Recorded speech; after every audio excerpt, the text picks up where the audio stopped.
Hey folks, Military Gun Guy here. I wanted to address a couple of issues that you will find with military surplus firearms. One of them has to do with butt plates that are, when you sand a stock down, typically when you see rifles that have been sanded, what you'll end up with is an overhang that you can see right about there, kind of a considerable lip. So I'm going to actually show you how to trim that down and fix that up. Also, this is off of a 1916 Norwegian Krag rifle that I'm in the process of restoring and rust bluing and whatnot. And over time, what had happened is oil had soaked into this piece, and just the firing of the rifle and whatnot, it ended up causing cracks, and it snapped off. So what I'm going to do is similar to the Berthier rifles. I'm going to show you how to permanently attach this. There's a number of ways that you can do it. What I like to do is drill some small holes in either side, and either install small dowels, like either brass rod, or sometimes even toothpicks will work if you get them just right, or like small pieces of what's the word I'm looking for? Small pieces of wood, sorry, to basically give some vertical strength. Depending on the location of the break, you can also screw through it on the inside. This one unfortunately has a cleaning rod, and so I would have to be very careful. There's not, unfortunately, enough meat to really get in there unless I use a very, very small screw. So I can accomplish this with probably some brass rod and high-strength epoxy. Again, I use the DevCon epoxy resin. It's a two-part epoxy. The stuff works phenomenal. You guys have seen me use it before. I swear by it. So basically what I'm going to be doing is this area, the wood is like very well preserved. So what I'm going to end up doing is clamping it, epoxying it, clamping it to my table, and letting it dry for 12 to 24 hours. From there, then I'll dress it, sand it, restain the wood, top coat it, and we're good to go. With this butt plate, what I have done is I loosely put it on the butt of the rifle, or the butt of the stock, and then I've marked off the areas to be removed.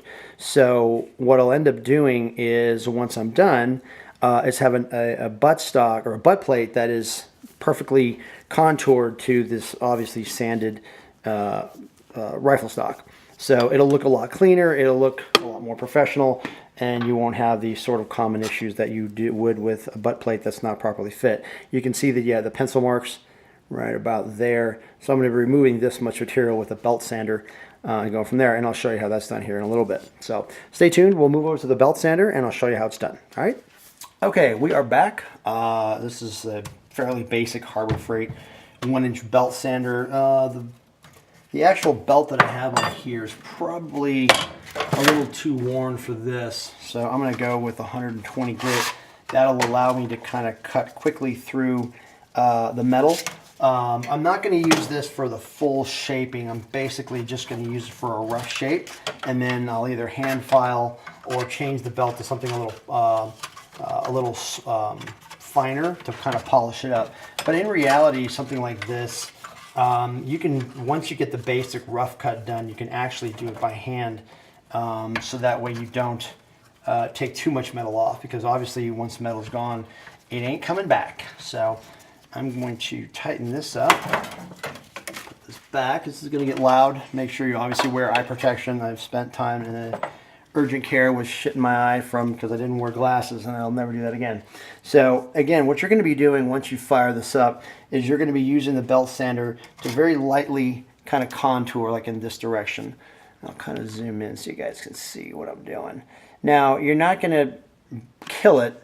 You know, you're going to go and you're going to try to get as close as possible of a shape, and then finish it off either with hand files or whatever, that works for you.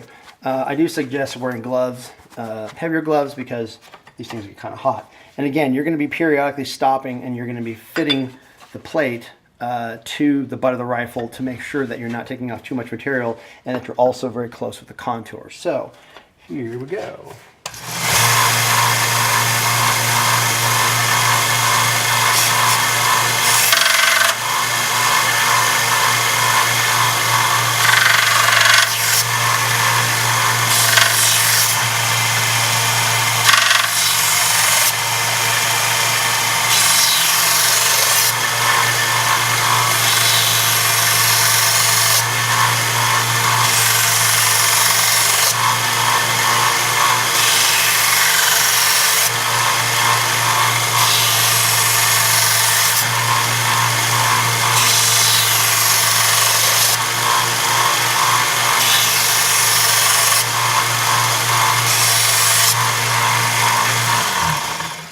Okay, that was just after a couple of minutes of passes.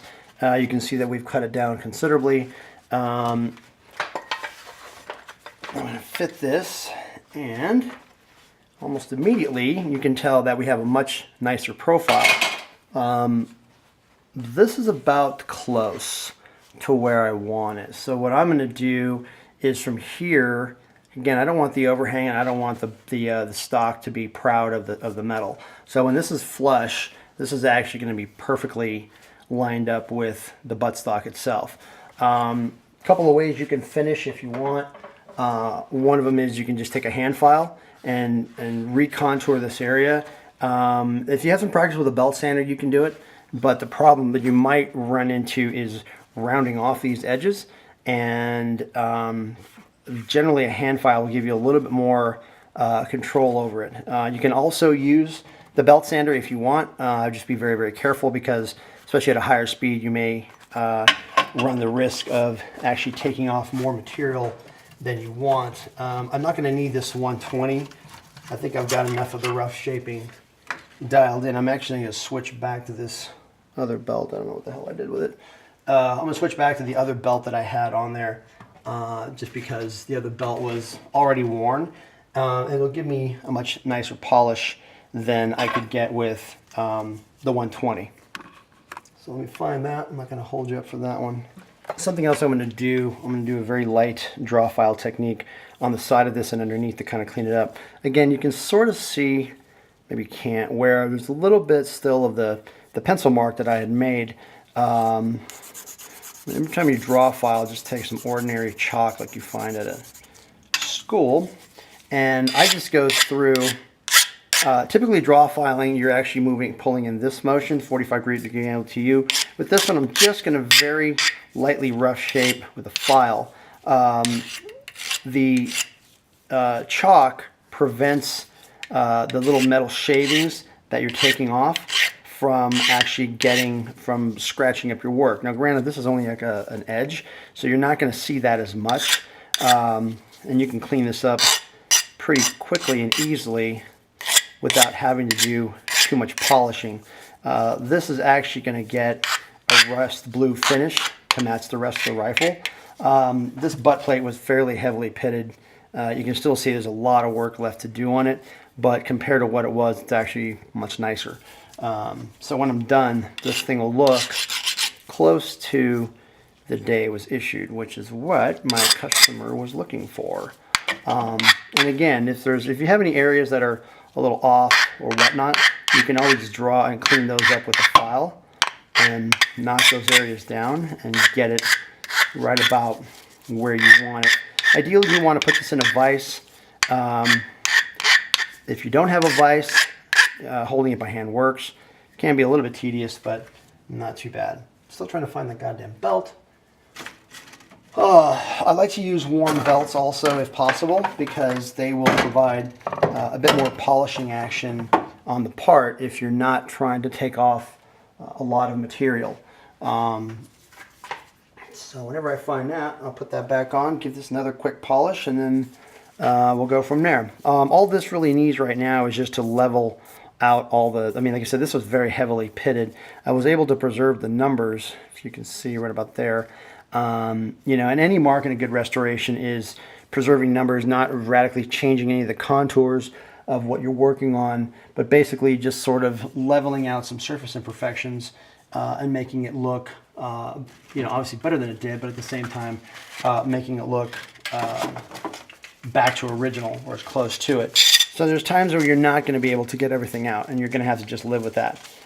Even on this Norwegian Krag, there's some pitting that unfortunately is too close to some of the markings. So again, the decision has to be made of just leaving that and try to smooth it out to where the rust, bluing, and whatnot will hopefully at least camouflage it a little bit. Hey everyone, I wanted to bring you all up to speed on the status of the repair on the Norwegian Krag carbine. I've released the clamp. I've actually used this file, and I cleaned up this area. That's basically used to cut down the excess epoxy. You can use, I used this file, or this side of the file. This is actually like a combination file and a rasp. But you basically would go in and you would go through and clean it up. This was finished by sanding it with a sanding block. I get these at Harbor Freight tools. Of course, I don't happen to have one handy. But they're the ones you can buy them for like $5 or $6 for a package. After this, basically, I need to clean a couple of small spots up here and there, and then there. I need to give it another kind of final sanding, make sure the top's nice and flush. And then I am going to stain this with leather dye, probably like a russet tan color. From then I have to actually finish the rest of the stock. You can see we're still kind of dirty, but there is a nice tiger striping you see in the wood. I am going to fill these little spots in the back. This is just where it's kind of been, over the years, rust and stuff has gotten in their water. So I'll clean this up a little bit more. There's no stock markings per se on this one. There's a very light number right about there. You might be able to make it out. The leather dye will actually bring that up a little bit. I don't really like sanding rifle stock, so I can avoid it. You can still see, even though this has been cleaned about 10 times, you can still see some of the old cosmoline and grease and grime and stuff that's still going to be leaching through. So I'll probably give this, once I finish this part here and get this perfect, then I'm going to fix these little spots in the butt. And then I'm going to give it another wash of wood bleach or oxalic acid. Do not use regular bleach. It'll actually attack the wood. Then once that thoroughly cures, then I'll stain it, seal it, and we'll finish up the barrel on this and the receiver. You can see where I've done some polishing on it. There were some old rust pits. This barrel, I know I'm getting off track because this was actually originally a wood thing, but this barrel actually, I don't know if you can see, this has just been kind of hand polished, but it actually, you can see where they spin the barrels where the cutting tool. And so I'm trying to preserve that as much as possible. Unfortunately, the closer to the tip of the barrel, where wood and whatnot had soaked in, which is where the front of that stock cracked, there was enough pitting to where I wasn't able to do that. So I'm going to have to clean this up as much as I can, remove all the pitting, and then go from there. But this has some beautiful stock stamps on it, or not stock stamps, sorry, roll marks. There's a 1916 mark with, I don't know if you can see that, there you go, with the Norwegian mark, and then of course the matching serial numbers. This will get a beautiful rust blue finish, which was covered in another tutorial, and then everything will be put back together, and this rifle will be on its way. So when we come back, I'll be scrubbing this one more time, fixing the butt, fixing this staining here, which will be done with wood bleach. When you clean your stocks, I like to use this, believe it or not, and Purple Power. I scrub everything down. I did make the mistake on this one. It's not a major mistake, but when I left it sitting straight up like this, you can kind of see the length. So what happened is that everything kind of drained down onto the butt itself, and it just sort of just stained it. Not a major ordeal. Another good scrubbing with some oxalic acid that'll actually take this out. But generally, and this was completely my mistake, when I scrub a rifle stock, what I like to do is lay it on its top like this, and then lay it like this, and then if I can, lay it like this, and then stand on its nose. That way, when everything drains, it doesn't drain into like one spot like it did over here. So easily fixed by scrubbing it one more time, and also rotating it as it dries over the course of, say, half an hour. Once the majority of the water gets out, then you'll find that you won't have too many issues with this. Hey everyone, this is the final part to the butt plate video. I wanted to show you, this is what the butt plate looks like after several coats of rust blue. As you can see, it has a nice black finish, blue-black finish. The butt plate conforms perfectly to the shape of the rifle. The wood has been stained, as you can tell. This is, what is this? This is tan and a russet leather dye. You also may recall that the nose of this thing was busted. That's also been fixed. You can barely, you won't be able to see because a lot of it's under the metal, but there's a very small crack that just runs there, but that's all been repaired and sanded out and then stained and then top coated. So overall, this rifle has turned out very, very nice. Again, this is a 1912 Norwegian Krag carbine. You need a little bit more fitting of the butt plate to the stock itself, but it's very, very minor. But there's no overhang. There's no noticeable overhang. And again, you'll see this on a lot of rifles that have been overly sanded. This one was in good shape. It could have just been compressed. You also may have recalled that there was some damage and stain to the butt. I did eliminate a lot of that. Unfortunately, can't get all of it out, but I was able to lessen it with, what is that? Wood bleach. Don't use regular bleach, just use wood bleach. So all that's left is to finish the receiver, do a final polish on this, and then basically send it out, and then we'll be on to the next project. So thanks for watching. Hope you learned something informative out of my videos. If you have any questions, feel free to email me at militarygunguy702@gmail.com, or leave a comment on my YouTube channel, and we'll go from there. So thanks for watching.